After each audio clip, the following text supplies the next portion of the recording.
Cyber crime काफ़ी खतरनाक और खौफनाक शब्द लगता है ना? ज़रा सोचिए जिसके साथ ये क्राइम होता है, उसकी ज़िंदगी कितनी प्रभावित होती है। आज हम इसी साइबर क्राइम से प्रभावित कुछ लोगों से मिलवाने वाले हैं। हेलो, कौन बोल रहा है? जी, सीबीआई इन्वेस्टिगेशन ऑफिसर बात कर रहा हूँ मैडम। ये रेप केस में अभी के अरेस्ट हुए हैं। इस पार्सल को कस्टम के द्वारा डिसमिस किया गया है क्योंकि इस पार्सल में इलीगल कंटेंट पाया गया है। सेंडर में आपका नाम, नंबर, आधार आईडी है। तो हमारे पास कई लोगों का फेस आया हुआ तो मीडिया में हाईलाइट करा दिया जाए।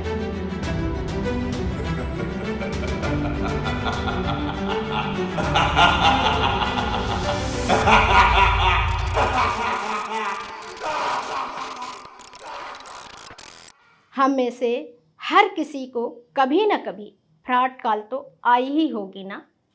कभी कहते हैं आपके नाम इतने लाख की लॉटरी लगी है और आप हमें इतने हज़ार रुपए ट्रांसफ़र करो, बाकी के अमाउंट आपके खाते में भेज दिया जाएगा। अब तो लालच छोड़ो, नौकरी के नाम पर या किसी अपने के गिरफ्तारी के नाम पर आपको धमकाया जाता है। हमारा पहला केस तो ऐसा है जिसमें तंग आकर उस व्यक्ति ने आत्महत्या कर ली। 11 अक्टूबर 2024 को चित्रकूट जिले में एक ऐसा मामला सामने आया। कैसे, आप खुद ही सुनिए क्या हुआ था। कुछ नहीं, साइबर स्कैम जो इस समय बहुत फैला है उसी के शिकार वो हो गए हैं। फर्जी कॉल आती है और उसी में आपको डराया धमकाया जाता है कि आपने ये जुर्म किया, आपने वो जुर्म किया। जैसा ऐसा कुछ होता नहीं है, पर उनको ऐसा प्रेशर बना दिया जाता है, ऐसा ऊपर दिया जाता है जिसमें वो पैसे ऐंठते हैं। पैसे उनसे लिए भी गए, उसके बाद फिर दोबारा पैसे मांगने का प्रेशर बनाए। जब व्यक्ति प्रेशर में आ जाता है तो फिर गलत कदम उठा ही लेता है, तो उसी का शिकार वो ही हो गए। आपको क्या लगता है ये जो फ़ोन आ रहे थे जिसमें उन्होंने पैसा पे किया, वो कोई बाहरी लोग हैं या परिवार के या आसपास के लोग हैं? जो भी हम उतना नहीं पता, अब तो पुलिस ढूंढ रही है उन लोग को। जो नंबर आपने देखा वो कहाँ का था? वो नंबर एक एमपी का था जिनके अकाउंट में पैसे ट्रांसफर किए गए थे, और जो कॉल आ रहा था वो नंबर नहीं पता कहाँ का था। आपको क्या लग रहा है जो आपकी चीज़ें जीती वो कितना पैसा दे चुके हैं? अभी उसका डिटेल कुछ पता नहीं चला है, लास्ट ट्रांजैक्शन ही पता चला है जो अभी ताज़ा क्योंकि वो सुसाइड करने के पहले ही हुआ है, तो बस वही पता चला। उसके पहले कितना दिए हैं, कैसा हुआ, उसका कोई डिटेल नहीं निकला है। वो साइबर सेल के द्वारा ही निकल पाएगा। वैसे तो सबसे पूरे घर में हर दूसरे दिन बात ही होती रहती थी, वीडियो कॉल में भी बात घर में होती थी, सब कुछ। पर अब कुछ पता ही नहीं चलता था, कभी उनको देख कर नहीं लगा? कभी कुछ नहीं लगा, कुछ समझ में नहीं आता था कि क्या चल रहा है दिमाग में। किसी को कुछ बताते ही नहीं थे। एक तो शांत स्वभाव के भी बहुत है, सीधे साधे थे, तो वो और जल्दी आ गए, दबाव में फंस गए। जिला अस्पताल से एक मेमो प्राप्त हुआ था। कर्मी कस्बे के एक सर्वानी व्यक्ति ने सुसाइड, उस मेमो पर पुलिस ने उनको परिजनों से भी संपर्क किया, परिजन के संपर्क में पुलिस गया है। रात्रि में वो पोस्टमार्टम चाह रहे थे, सवेरे 10:30 बजे उनका पोस्टमार्टम हुआ, अंतिम संस्कार हो गया। परिजनों ने जब उनका मोबाइल खंगाला है तो उसमें एक ट्रांजैक्शन हुआ है जो उनके हिसाब से किसी अज्ञात जगह, इस आधार पर उन्होंने शंका व्यक्त की है, या हो सकता है उन्होंने कुछ ऐसा शेयर किया रहा हो पहले, लेकिन अभी तक उन्होंने नहीं बताया था कि ये लगता है कि किसी साइबर ठगी का शिकार होकर के उन्होंने सुसाइड किया है। उनकी इस सूचना का संज्ञान लेकर के हमारी थाना कर्मी की टीम और साइबर की टीम प्रयास कर रही है कि इसमें क्या तथ्य है, क्योंकि उन्होंने कोई सुसाइड नोट ऐसा नहीं छोड़ा है जिसके आधार पर हम आगे बढ़ सकें। तो एकमात्र सहारा है कि हमारी साइबर टीम उसमें कुछ आगे बढ़े।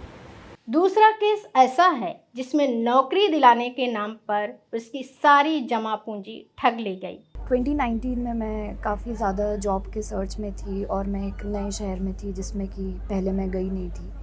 तो वहाँ पर पहले जॉब के साथ कुछ प्रॉब्लम हो गई थी, तो मुझे वो जॉब छोड़नी पड़ी। और फिर मैंने सोचा कि मे बी naukri.com वगैरह ऐसी वेबसाइट से जॉब्स वगैरह शायद मिल जाती है। तो मैंने अपना वहाँ पे प्रोफाइल अपलोड किया, रिज्यूमे बनाया और उसमें मेल आईडी, फ़ोन नंबर सब कुछ था। तो वहाँ से एक स्कैमर वेबसाइट जो कि naukri.com के ही नाम से थी लेकिन स्पेलिंग में थोड़ा चेंज था, तो उन्होंने मुझे कांटेक्ट किया कि मेरा रिज्यूमे शॉर्टलिस्ट हुआ है, 3-4 कंपनीज़ के लिए। और उन्होंने एक्चुअली काफ़ी रिसर्च करके मुझे उसी शहर की 5-6 एडवर्टाइजिंग कंपनीज़, क्योंकि मैं कॉपी राइटिंग का जॉब देख रही थी, वो लिस्ट की और उन्होंने मुझे लिस्ट भेजी कि इनमें है और ये ऑफ़र हैं, मतलब पैसे का बताया कि कितना क्या पैसा मिलेगा, क्या जॉब कंडीशन होंगी। और फिर फर्स्ट राउंड उन्होंने मेरा इंटरव्यू, टेलीफोनिक इंटरव्यू लिया, जिसके बाद उन्होंने कहा कि मैं टेलीफोनिक इंटरव्यू में वीक थी, तो अपना केस स्ट्रॉन्ग करने के लिए मुझे कुछ पैसे सबमिट करने पड़ेंगे, जो कि मैंने सोचा कि ठीक है, क्योंकि मेरे एक पुराने एक्सपीरियंस से था कि शायद आपको पैसा जमा करना पड़ता है आगे के लेवल तक जाने के लिए। तो मेरे पास कुछ सेविंग्स थी, तो मैंने सोचा कि पहले 5,000 रुपये, फिर अगले राउंड में उन्होंने फिर से 5,000 रुपये मांगे, फिर 11,000, इस तरह से अमाउंट बढ़ता गया और धीरे धीरे करके वो 28,000 तक हो गया। और ऐसे 4-5 स्टेजेस में उन्होंने काफ़ी मतलब उन्हीं एडवर्टाइजिंग से रिलेटेड मुझे भेजा। और लास्ट राउंड के लिए जब मेरा रिक्रूटमेंट होने वाला था, तो उन्होंने कहा अब आपको 15,000 और देने होंगे, और तब मेरे पास वो पैसे थे नहीं। तो मैंने थोड़ा सा और रिसर्च करना शुरू किया कि क्यों मतलब जॉब नहीं हो रही है। और आई थिंक वो मेरा काफ़ी ख़राब फेज़ भी चल रहा था, तो मेरे अंदर इतना सेल्फ़ कॉन्फिडेंस नहीं था कि मैं एक्चुअली उस कंपनी के ऑफ़िस जाके विज़िट करके पूछ लूँ, तो मैं वहाँ भी नहीं जा रही थी।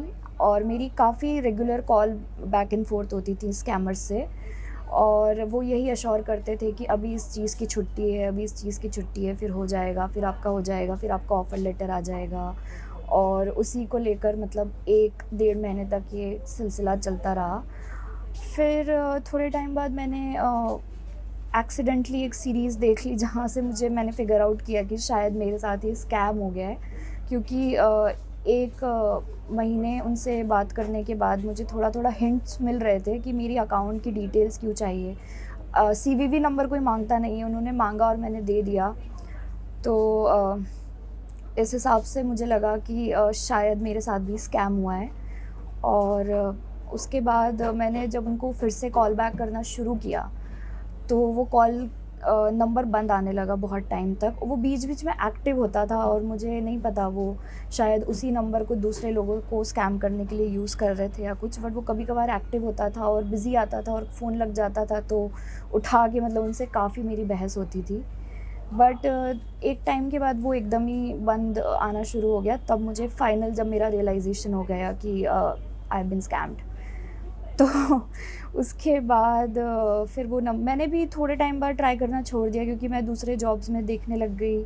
और फिर मैंने कंज्यूमर फोरम पे रिक्वेस्ट भी डाला, और बहुत टाइम बाद उसका कुछ ट्रेस हुआ। नंबर तमिलनाडु से था, सिम वहाँ की थी या पता नहीं वहीं का स्कैमर था, ये कुछ पता नहीं चला। बट मैंने ज़्यादा फॉलो अप किया नहीं।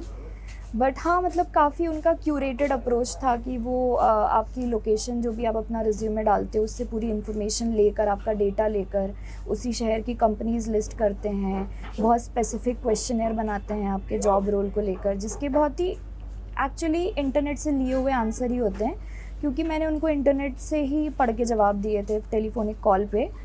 और वो बहुत क्लियर होता है कि उनके जवाब भी मतलब इंटरनेट से ही इन्फॉर्मेशन है, कोई एक्सपर्टीज़ नहीं है। और मतलब मुझे रियलाइज़ हुआ कि 4 राउंड ऑफ इंटरव्यू हो गया, कोई इन पर्सन इंटरव्यू क्यों नहीं हो रहा है। तो इस तरह से ये पूरा स्कैमिंग हुई।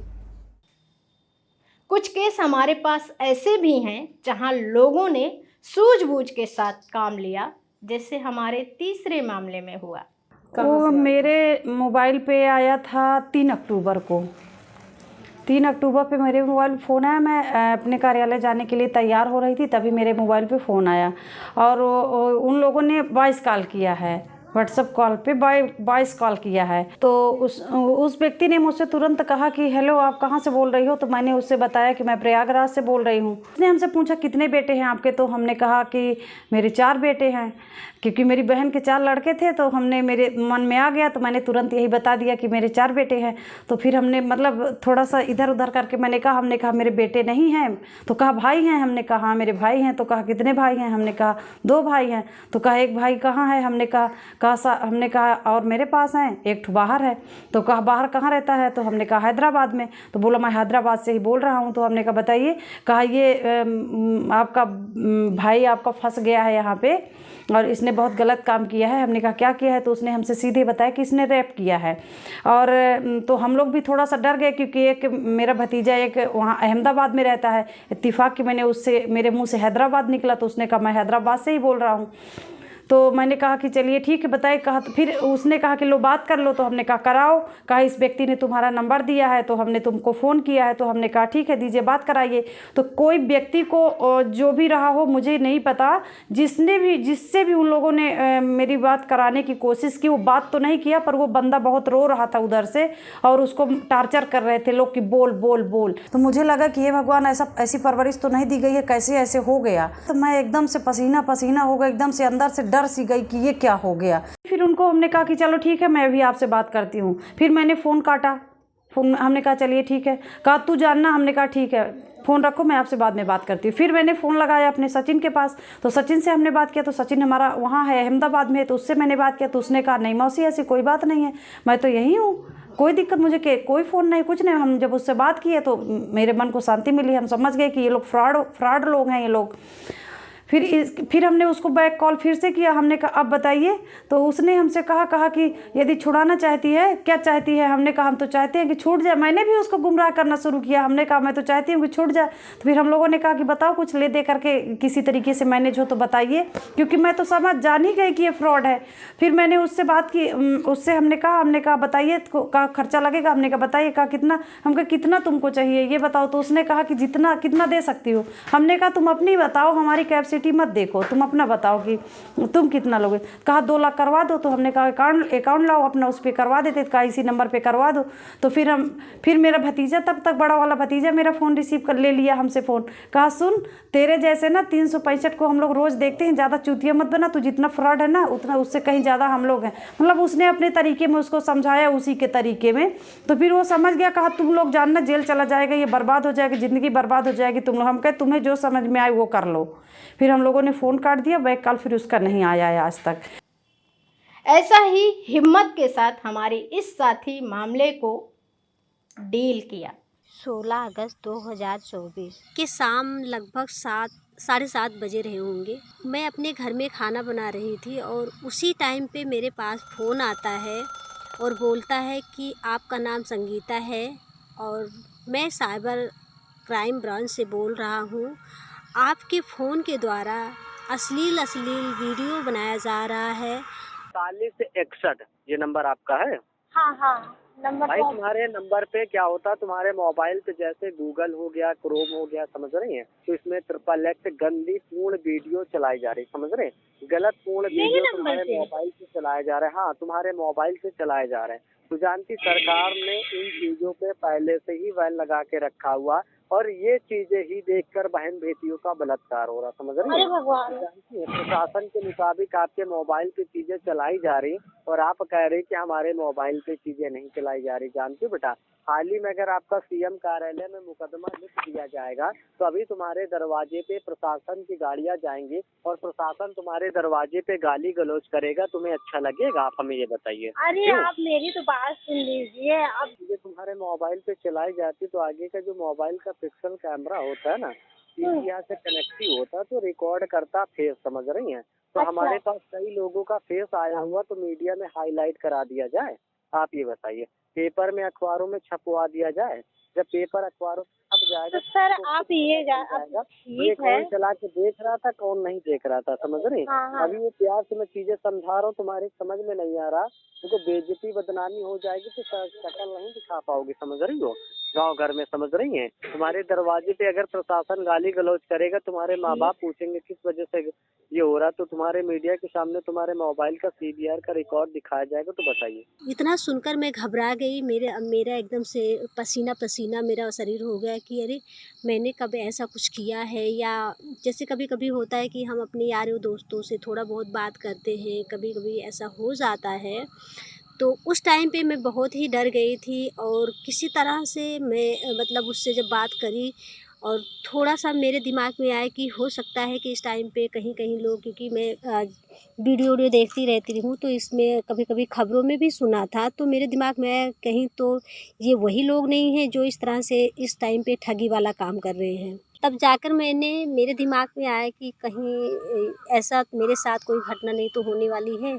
हमने पूछा कि सर कौन सी वीडियो है, कैसी है और कौन से आप ब्रांच से बोल रहे हैं, तो वो मुझे उल्टी सीधी बातें सुनाने लगा, गाली गलौज भी दिया और साथ साथ में उसने मुझे धमकाया भी कि मैं आपका जो इस तरह की वीडियो बनाई गई है मैं वायरल कर दूंगा और आप कहीं मुंह दिखाने के लायक नहीं रहेंगी। साथ साथ में उसने मुझे ज्योति मौर्य का जो एसडीएम वाली का घटना हुई थी उस पे भी मतलब वो उदाहरण दिया कि देखा कहीं पर वो कहीं मुंह दिखाने के लायक नहीं रही। अभी आपने सुना होगा ज्योति मौर्य के मैटर सुना, प्रयागराज की जो ज्योति मौर्य एसडीएम थी, समझ रही है, उनके मोबाइल पे ऐसे गलत पूर्ण वीडियो पाए थे, वो फिर भी जेल काट रही कि नहीं काट रही बताइए। वो तो एक प्रशासन की हिस्सा थी और आप तो एक मामूली सी हैं, समझ रही हैं। तो जीवन बेटा बेकार हो जाएगा, समझ रही, चक्कर लगाते लगाते। और आइंदा से मोबाइल पे दोबारा गलतियां ना होनी चाहिए। मानता हूँ कि आपने ये चीजें नहीं चलाई, लेकिन आपके मोबाइल से आपके आईडी से गलत काम किए जा रहे हैं, समझ रही हैं। तो प्रशासन आपको ही ढूंढेगा, किसी दूसरे को नहीं ढूंढेगा, समझ रही हैं। तो फिर अब इसके लिए हम क्या कर सकते हैं? आप मामले को अगर खत्म कराना चाहते हो तो सीबीआर का जो 72 पेजों का डाटा हमारे पास आया हुआ, उसका तुम्हारा सीबीआर का डिलीटिंग जुर्माना लगेगा। देखो, अगर प्रशासन तुम्हारे दरवाजे पे जाएगा, अगर आपने चीजें चलाई हो या ना चलाई हो, कोई ज्यादा दूर पर नहीं, 15-20 किलोमीटर रेंज पे आप दिखाई दे रहे, समझ रहे, दुनिया आदमी आपको ही सोचेगा कि आपने ही चलाया, समझ रही हैं। लेडीज पुलिस जाएगी, कोई भी बहस करेगा, आपको उठा के लाएगी, समझ रही हैं। तो देखो, मामले को अगर खत्म कराना चाहती, मुकदमा नहीं लिखना चाहती, जीवन बचाना चाहती, समझ रही हैं, तो यहाँ पर सीबीआर का डिलीटिंग जुर्माना लगेगा। 4,500 रुपए जुर्माना जमा करिए, मामले को खत्म कर दिया जा रहा। ऐसे में महिलाओं के साथ जो है बहुत ज़्यादा ये क्राइम हो रहा है और मैं भी उसमें डर ही गई थी। लेकिन फिर मैंने जब सोचा 2 मिनट के बाद मेरे दिमाग में आया कि हो ना हो ये कहीं न कहीं से मुझे मतलब भरमा रहा है और मेरे साथ ठगी का काम करना चाह रहा है, क्योंकि वो बोल रहा था रुपए दो। फिर मैंने उससे जब सवाल किया कि आपका ब्रांच कहाँ है, क्या नाम है, अपने दिल को मजबूत किया और जो करना है आप करिए। तब वो मुझे अश्लील गालियाँ देकर और फ़ोन को काट दिया। मैंने फिर दोबारा से जब किया ना उसी टाइम पे दोबारा फिर मैंने करी तो वो फिर फ़ोन तब से उठवे नहीं किया वो। ये केस आपको डराने के लिए नहीं बल्कि जागरूक करने के लिए भी बता रहे हैं। हो सकता है आपके पास भी किसी कस्टमर ऑफिस का फ़ोन आए और बोले आपके नाम से कोई अवैध पार्सल पकड़ा गया है, आप अपना आधार वेरीफाई करें या आपका पार्सल आया है OTP बताएं। बाकी और किस तरह के कॉल आ सकते हैं आपने सुना ही है। तो किसी को भी अपना पैसा, आधार नंबर या OTP बताने से पहले एक बार सोचे ज़रूर। खबर लहरिया, आपकी खबर